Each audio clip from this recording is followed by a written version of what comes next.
Hello વિદ્યાર્થી મિત્રો, કેમ છો બધા? મજામાં ને? મારી યુટ્યુબ ચેનલમાં આપ સૌનું સ્વાગત છે. તો આજે આપણે જોઈશું ઘડિયાળની પાસો. આટલા ટાઈમથી ઘડિયાળ ચલાવી પાસો. ઓકે, કે ખુલ્લો પાસો. કે 3 ની સામે કયો અંક આવે? શું કીધું તો પહેલા? કયું સ્ટેપ લેવાનું? સીધી લાઈન લેવાની. એક લેવાનું, એક છોડી. આ લેવું હોય તો આને છોડ દો અને લો. આની વારી, આને છોડ દો, આની વારી. કારણ કે આવું આવી ગયું છે. તો 3 5 શોધ્યા, 1 6.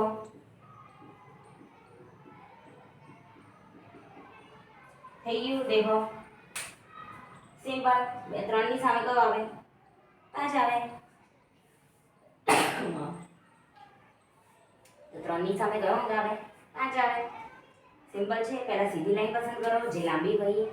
એક લો, એક છોડ દો, એક લો, એક છોડ દો. થઈ ગયું. પછી જે વધ્યા હોય એમની સામે સામે. બરોબર, આવી ગયા સામે સામે. એમ પૂછે 3 ની સામે કયો અંક આવે? 5. આપણો આન્સર કયો આવી જશે? 5. ઓકે, આવી ગયો.